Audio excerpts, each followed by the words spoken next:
Say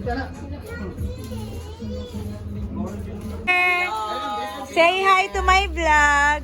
Hello! Shout out ko. Shout out.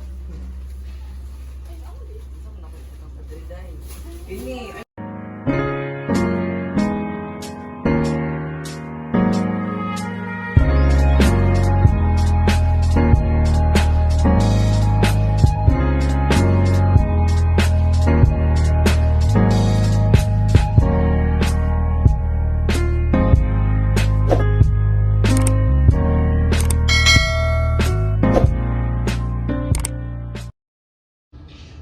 Hello!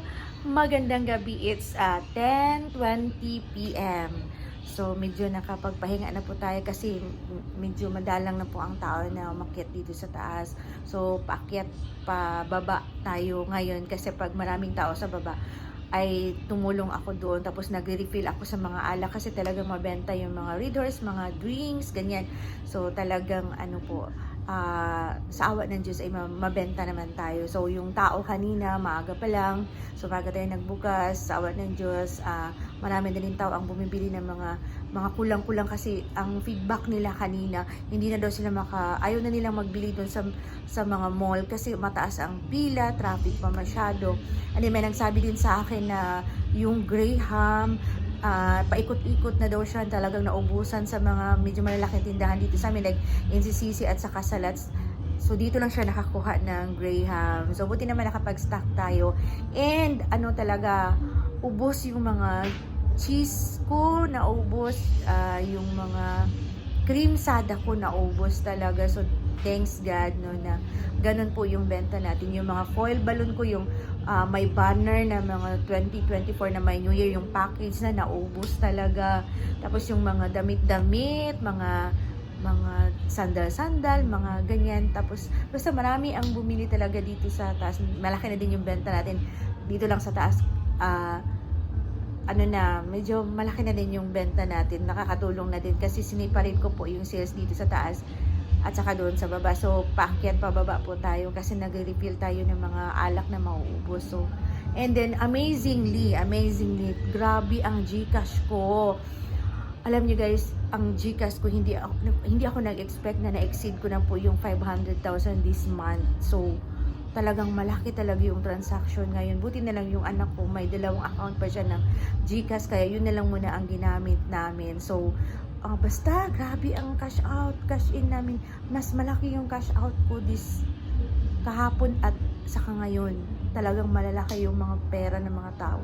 May mga 26,000, 15,000, 9,000, 10,000. Ganon po yung transaction sa GCash ko. So, masaya din ako kasi syempre mayroon din tayong charge niyan. So, makakatulong na din, diba?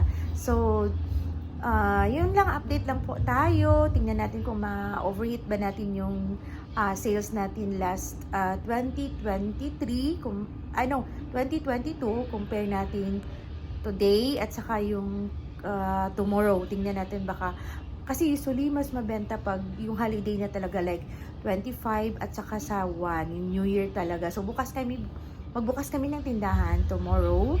Bali, siguro mga 7 or 8 lang kami mag-open, pero magbukas kami the whole day. So, yun na yung banding namin family. Sila doon mag-video, tapos kami magbantay ng tindahan. And then, nag-i-inventory din kami, ongoing din yung inventory namin.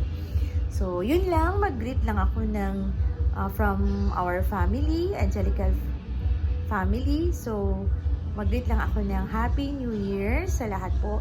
Hopefully, nasalubungin natin ang 2024 with a bang, di ba? So, patuloy lang tayo sa ating pagsisikap, no? Pagtiyagaan natin itong negosyo natin, mahalin natin, kasi nakakatulong talaga ito sa pamilya natin. So, 2024, I do believe and I manifest and I declare more blessings, more sales, tapos more business opportunity, more investment. So, ganun po tayo. Dapat magiging positive lang po tayo lagi, no? Tapos, huwag po tayong huminto sa pag-aaral, paano po humawak ng pera, kasi kailangan din natin yung pag-aaral. Hindi po ibig sabihin na mayroon tayong alam, i-close na natin yung mind natin. Dapat po, kung may pera na tayo, ay pag-aralan natin paano po natin ito mapalaki ng mapalaki pa.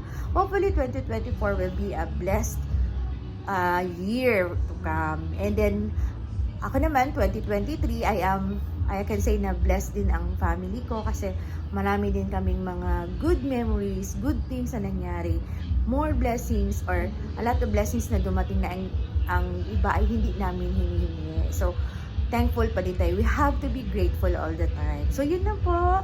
Merry Christmas and Happy New Year po sa inyo.